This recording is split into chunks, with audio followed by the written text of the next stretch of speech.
orang kan melihat ya bagaimana mau sosial kalau misalnya dari profit aja tidak, misalnya seperti itu.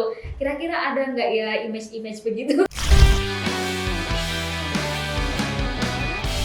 Atau mungkin juga ya wajar kan kadang-kala sebagaimana saya juga pernah mendengarkan gitu ya beberapa guru yang menyatakan bahwa ya udah kayalah kamu gitu ya agar kamu bisa membantu yang lain dan seperti itu. Nah, kalau misalnya dia tidak mengambil profit, tentunya dia sudah memang established dan harus established dulu, sehingga bisa melakukan social. Nah, ini ada nggak tips atau trik gitu ya, ya biar karena iya tips and tricks. Namanya juga Gen Z kan kalau sekarang Gen Z kan juga harus punya tujuan. Dengar tidak kalau misalnya di Indonesia ramai-ramai itu Gen Z pada mengundurkan diri dari pekerjaannya.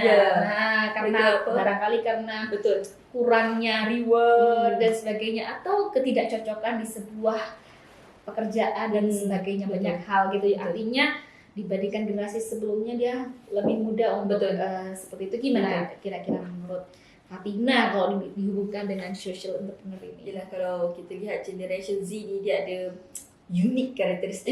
Unik karakteristik dan kita ni Dr. millennials kan. Kita masih muda. Kita nak adapt dengan mereka punya keunikan itu. Dan salah satu seperti yang saya katakan, social entrepreneurship ni memang orang kata cocok sesuai dengan bila mana young generation ni exploring this bidang lah ataupun this field. Dan kita tahu mungkin ada sedikit misconception tentang social entrepreneurship ni seperti yang saya nyatakan. Salah satu dia adalah common mitos yang mengatakan social entrepreneurship ni charity semata-mata. Tapi sedangkan kita juga perlu earn the profit. Itu yang pertama. Yang kedua, cabarannya adalah bagaimana kita nak balancekan profit dan juga impact kepada sosial itu. Dan yang ketiga, funding. Tak semua orang kata tak semua orang boleh fund the business. Kalau kita pergi pada panggil apa bank ataupun investors.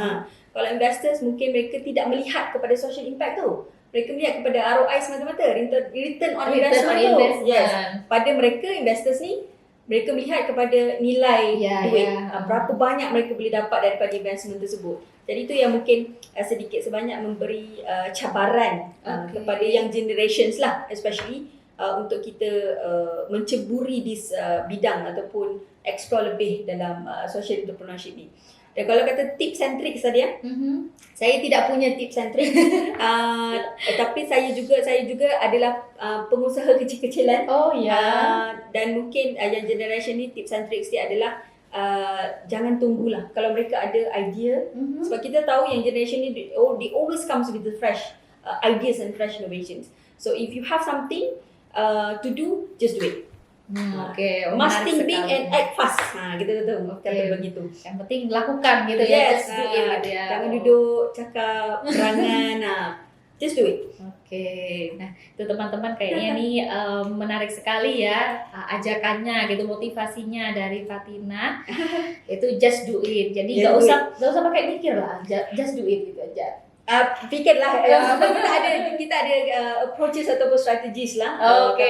Kalau everything is in place, just do it. Jadi mikir juga ya, jangan cuma just do it. Baik, ini menarik sekali sebenarnya tentang social entrepreneurship. Nah, kalau misalnya tadi sempat disampaikan ya bahwa kalau entrepreneurnya biasa melihat return on investment, tetapi kalau social entrepreneurship ini melihatnya social return on investment. SROI. Jadi kalau misalnya social return ini diukurnya kira-kira ya dampaknya itu gimana nih? Fatina mungkin bisa cerita sama kita cara mengukurnya. Ini adalah sebuah perusahaan yang memang memiliki social return yang tinggi. Seperti itu gimana? Kualitatif ya? Dia lebih kualitatif ya? Sebab dia susah sikit nak measure lah. Compared to traditional entrepreneurship, kita lihat kepada financial sustainability mereka. Dari Saudi Arabia. Tapi kalau social entrepreneurship, dia lebih kepada kualitatif. Susah.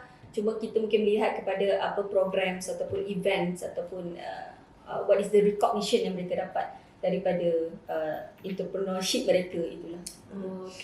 Berarti tidak hanya sekedar ya uang tadi ya, tidak hanya sekedar uang yang dilihat, tetapi bagaimana kenyamanan juga, Betul. kedamaian hati gitu ya. Oke, berarti yang dilihat itu adalah non monetary value kalau misalnya di ekonomi.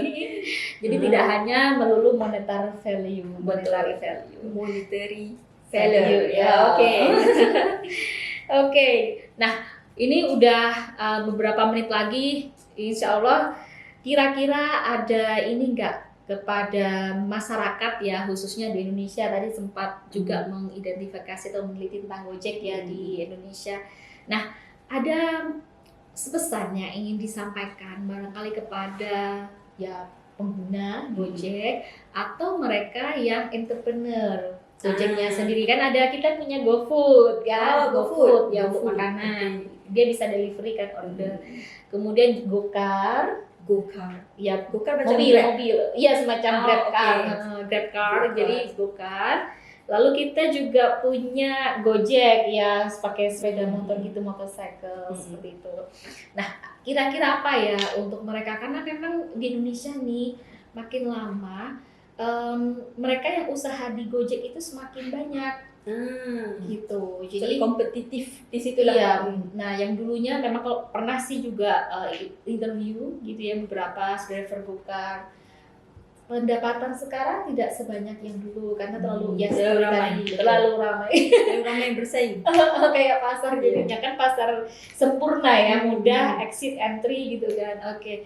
Gimana nih Fatina, bisa diberikan Saya tidak adalah pesanan khusus sebab saya bukan siapa-siapa, tapi kalau kita lihat apa yang saya boleh sampaikan ataupun apa yang saya boleh kongsikan untuk pengusaha-pengusaha di luar sana maupun di Indonesia maupun di Malaysia, apa yang kita boleh kata, buatlah something yang boleh memberi kesan yang mendalam kepada masyarakat, supaya masyarakat itu bukan sahaja ingat kita atas sumbangan apa ataupun usaha yang kita lakukan untuk kita orang kata fix ataupun untuk kita menyelesaikan isu-isu yang berlaku di dalam masyarakat, tetapi apa yang kita buat sebenarnya jangan terlalu mengharap balasan lah. Semua itu kalau kita tidak mengharap balasan, semua itu dipandang oleh Allah SWT. So apapun kita back to our niat kita dalam untuk Allah, sebab kita tahu dalam Islam sendiri pun kita perlu membantu sesama kita. InsyaAllah ada rewards await later on, insyaAllah. Itu sajalah yang saya boleh pesan. Sangat wise sekali. Oke, jadi terima kasih Fatina ya. Jadi tadi menarik sekali, saya jadi ingat materi ekonomi kelembagaan. Jadi dalam membangun sebuah komunitas ya, komunitas yang baik karena mereka juga punya informal institution yang baik juga. Betul. Nah, ini salah satunya adalah informal institution agama gitu ya. Betul. Mengharapkan hanya pada ridho Allah Subhanahu wa taala bahwa ada lain yang akan dibayar. Jadi tidak hanya duit aja yang dilihat. Ada reward lain yang akan didapatkan yang selain juga kepuasan hati karena sudah membantu orang lain. Gitu ya, Mbak Tina ya. Membantu orang lain, melihat barangkali kalau dosen tuh melihat mahasiswa kita bagus gitu ya, bisa nulis jurnal di Sekopus tuh kita bahagia lah. Ya, kita happy dah. Kalau student kita jadi someone yang orang kata berguna kan, itu bagi satu kepuasan buat dosen sebenarnya. Lagi kalau kita nampak dia naik stage convocation, so jadi itu salah satu orang kata kalau macam saya, itu saham akhirat saya lah. Sebab kita tahu ilmu-ilmu yang kita bagi pada mahasiswa-mahasiswi kita ni adalah pahala yang berpanjangan, yang tidak pernah habis, insyaAllah. Oke, alhamdulillah baik. Saya senang sekali bertemu dengan Fatina pada pagi hari ini. Jadi pesan yang sangat mendalam sekali.